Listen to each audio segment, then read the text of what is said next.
دنیا کی طاقتور ترین ملٹری، اس کے پاس ایئرکرافٹ کیریئرس ہیں، اسٹیلتھ بامبر ہے اور $1 ٹریلین ٹیکنالوجی ہے،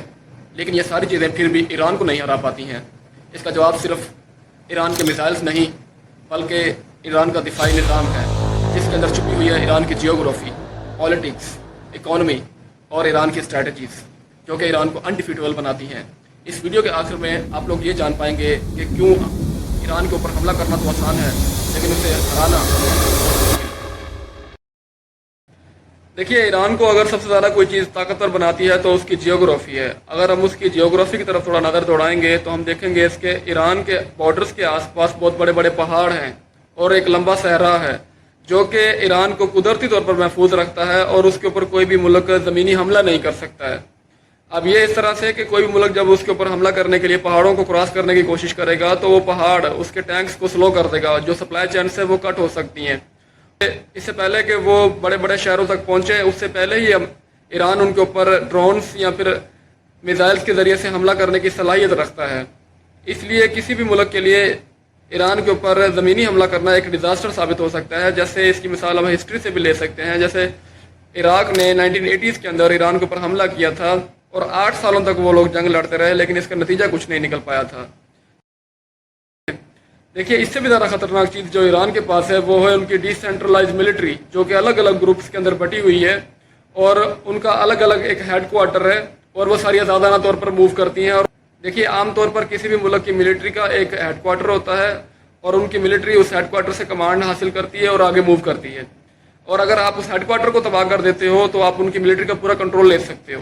لیکن ایران کے کیس میں ایسا نہیں ہے۔ ایران کے جو الگ الگ گروپس ہیں، اگر آپ ان میں سے کسی ایک ہیڈ کوارٹر کو تباہ بھی کر دیتے ہو تو جو دوسرے گروپس ہیں وہ آپ کے اوپر میزائلز برساتے رہیں گے۔ یہاں ڈی سینٹرلائز ملٹری کا سب سے زیادہ فائدہ یہ ہوتا ہے کہ کوئی بھی ملک اس کی ملٹری کے اسٹرکچر کو پوری طرح سے تباہ نہیں کر پاتا ہے۔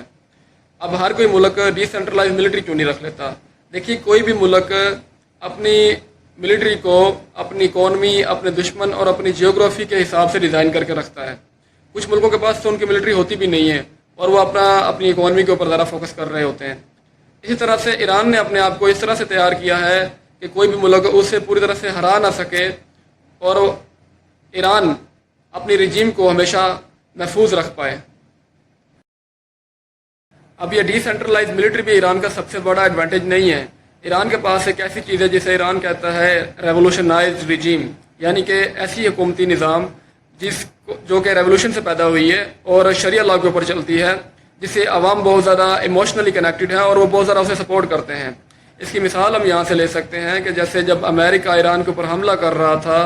تو ان کی عوام جو ہے وہ انفراسٹرکچر کے اوپر آ کر کھڑی ہو جاتی ہے، یہ میسج دے رہی ہے جو کہ بھائی آپ ہم پر حملہ کرو ہمارے انفراسٹرکچر کے اوپر حملہ کرنے سے پہلے، جو اس بات کا ثبوت ہے کہ ایران کی عوام ان کے ساتھ بہت زیادہ ایموشنلی کنیکٹڈ ہے اور وہ انہیں سپورٹ کرتی ہے۔ اور یہاں سے بھی آپ اس چیز کا اندازہ لگا سکتے ہیں کہ ایران کچھ ہی دنوں کے اندر اپنے سپریم لیڈر کو چوز کر لیتا ہے، جہاں پر دوسرے ملکوں کو مہینے لگ جاتے ہیں اپنا نیا کوئی بھی لیڈر چوز کرتے ہوئے۔ مزید ایک ایسی چیز جو کہ ایران کے دشمنوں کو بہت زیادہ مصیبت میں ڈال سکتی ہے وہ ہے ایران کے ایلائز جیسے رشیا اور چائنا، جو کہ ایران کو ایک اسٹریٹجک پارٹنر سمجھتے ہیں اور ایران کی طرف سے یونائٹڈ نیشنز کے اندر ایک ویٹو پاور بن کر سامنے آتے ہیں، جس کے ذریعے سے ایران امریکہ کو کاؤنٹر کر سکتا ہے، جبکہ چائنا ایران سے آئل خریدتا ہے اس کی اکانومی کو سپورٹ کرنے کے لیے، اور رشیا ایران کو میزائل ٹیکنالوجی فراہم کرتا ہے تاکہ ایران کو اور زیادہ پاورفل کیا جا سکے مڈل ایسٹ کے اندر۔ یہاں یہ ساری چیزیں بھی ایران کو انڈیفیٹیبل نہیں بناتی، تو ایران کے پاس ہے ڈرا دینے والے میزائل اور سستے ڈرونز، جن کے ذریعے سے ایران نہ صرف مڈل ایسٹ کے اندر بلکہ مڈل ایسٹ کے باہر بھی حملہ کرنے کی صلاحیت رکھتا ہے، جو کہ ایران کے ایئر فورس کے گیپ کو بھی فل کر دیتا ہے، کیونکہ ایران کے اوپر سینکشنز لگے ہوئے تھے، ان کے اوپر پابندیاں تھیں، جس کی وجہ سے وہ اپنے ایئر فورس کو بہت زیادہ بلڈ نہیں کر پائے اور وہ باہر سے کوئی زیادہ جیٹس وغیرہ نہیں خرید پائے۔ تو ایران اپنے میزائل سسٹم کو بہت زیادہ امپروو کرتا ہے اور وہ پورے مڈل ایسٹ کے اوپر ڈومینیٹ کر پاتا ہے اسی میزائلس کے ذریعے سے۔ تو ایران اپنے ان سارے میزائلس کو انڈر گراؤنڈ بیسس کے اندر چھپا کر رکھتا ہے، جو کہ پورے ایران کے اندر پھیلی ہوئی ہیں، اور وہ ان بیسس سے نکل کر کسی بھی وقت اپنے دشمن کے اوپر حملہ کرنے کی صلاحیت رکھتے ہیں۔ لیکن ان بیسس کو تباہ کرنے سے بھی آپ ایران کو جیت نہیں سکتے ہو، کیونکہ ایران کے پاس ہے پروکسیز جو کہ ایران کے باہر ہیں، جیسے کہ یمن کے اندر حوثیز اور حزب اللہ لبنان کے اندر اور حماس غزہ کے اندر، اور جو اس کا انفلوئنس ہے وہ عراق اور سیریا کے اندر بھی بڑھتا جا رہا ہے. یعنی کہ جنگ کا میدان صرف ایران کے اندر نہیں بلکہ ایران کے باہر بھی ہے.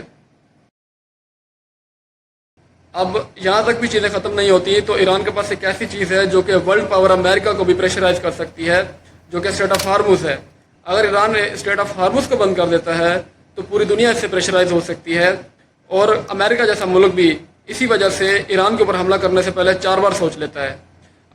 تو یہ وہ ساری چیزیں تھیں جو کہ ایران کو اتنا زیادہ پاورفل بناتی ہیں کہ ایکسپرٹس یہ کہتے ہیں کہ ایران کے اوپر حملہ کرنا ماڈرن وارفیئر کی خطرناک جنگوں میں سے ایک ہو سکتا ہے.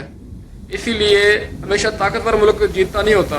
کبھی کبھار ایسا ملک جو ذرا دیر تک سروائیو کر جاتا ہے جیت جاتا ہے.